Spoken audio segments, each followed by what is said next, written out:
As a norm, we do a lot of training in August or sometime in the fall. Because of the slow times that we've had over the last few months for obvious reasons, we have decided to continue on with our training early this year, and I'm sure we're going to continue some more in the fall. We started out with the 5S program, which was the sort, simplify, systematic, standardize, and sustain. We started with this program quite a few years ago when we started in our paint department and then into our body shop. Now what we have done is, as a continuation of this, is we've brought in a company that we've worked with for many years. It's PPG. Their local name is FinishMaster, and they have sponsored these classes for us. So we bring in our technicians, a lot of our staff, and I think maybe there was about 10 to 13 people in this last class that we just recently had. And they just reiterate some of the 5S's and go over some new things, and then help us out to understand what these processes should look like. And the whole intent of this is to simplify things for everybody to understand what needs to be done, how it's going to be done, and certainly the most important, why it needs to be done. So we have some video of the instructor, who is from PPG, and I'm just going to show you a few clips on this. And we do it. I mean, in this case, they actually have broom stations. You know, you got D pole, and you got the D trash can and D broom, and it's all on the right pole. So you can do so many different things. It's basically common sense. So I wanted to interrupt this video and point out a term that he used here, common sense. I find that a lot of this program is all common sense, and it's important that we recognize that, because then we can tell ourselves this isn't anything challenging, this isn't anything hard to do. Simply realize that it is very basic. It's not approved. Yellow cannot stay yellow. So if you see yellow on a car, it's either going to go red or green. Red means do not touch, right? So green, you know it's been approved. Yellow, it's not approved yet. Red, do not touch. It's probably not getting approved. With that said, you want to map a vehicle?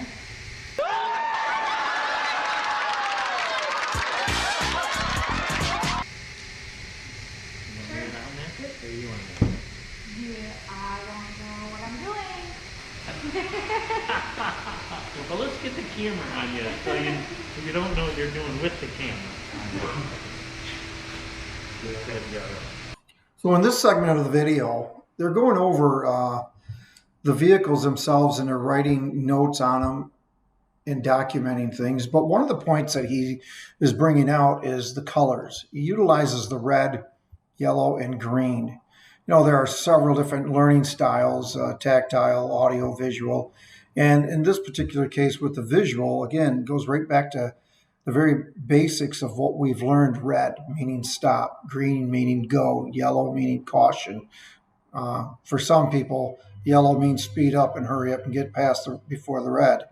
But for us normal people, we know that we're going to take the yellow as a caution and maybe question some things a little bit further in depth. But again, I wanted to point out here the learning styles that are utilized on this or in this process to help out the technicians. No matter what style of learning you have or are adapted to, it can fit for you as well. Okay, well, thanks everybody. Thank you.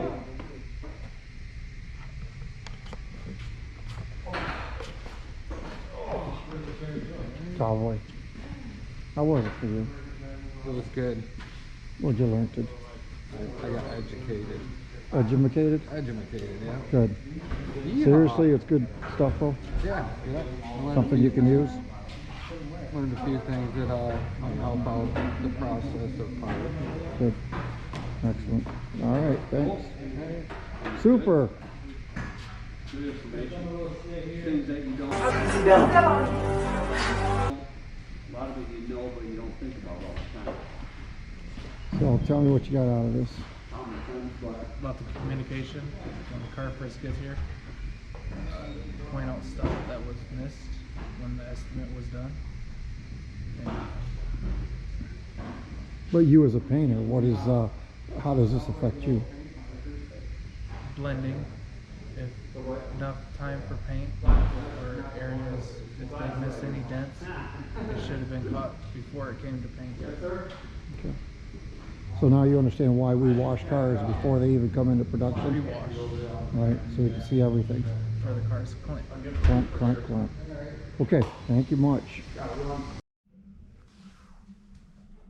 So what we have is about a 7-minute video of what was a 4-hour class. And within that video, there was many other things that were talked about. But one of the things that was not talked about in the video that we have changed within this company is how we pay our technicians and our staff. For the most part of this industry, a lot of people are paid by flat rate or what's considered to be a commission. So if they work on one vehicle, then they get paid for that one vehicle.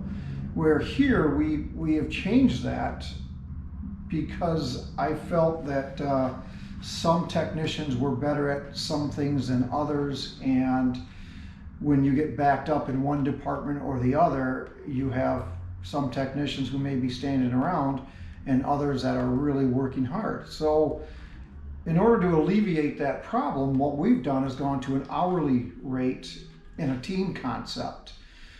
So if I need to put somebody in, let's just say to the paint department because we're backed up, I can always send somebody over there to help out with, and obviously they won't be painting, but maybe prepping or getting a car ready. Likewise with the wash department, you know, we do wash our cars before they come into production and we wash them when they leave. So sometimes our wash department will get backed up and I'm able to take somebody from any area of the company and push them over to wash. It's just a way that I like to utilize, you know, my resources here at the company, and it helps keep us flowing without having backup. Another thing, a reason why I've liked this so much better is because it alleviates internal strife and competition.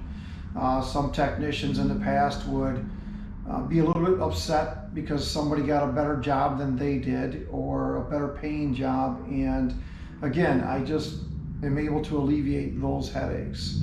So again, we're working for people, and it's not an individual thing. It's a team that we have here that works for the people. And so this has been a much better way for us to produce and complete repairs than it has been in our past. So that was one of the things that I wanted to mention about the industry and its old way of doing things, and me looking and trying to find a new way to do it to make improvements. Now, I'm not stubborn in the manner in which I think an old way of doing something doesn't work, because there are some things we do that were from long ago, we still do them the same way, but they work great. So we'll continue that. But for other areas of this industry and company, we need to find ways to continue to make improvements, not only in how we do things, but in our education. You know, we continue our education here.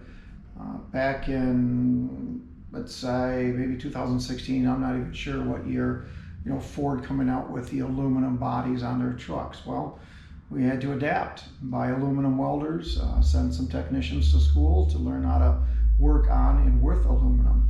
It is significantly different than sheet metal. Also, way back when my dad was doing the body work, they used to have steel bumpers. Now, I can't remember the last time I've ever seen a steel bumper.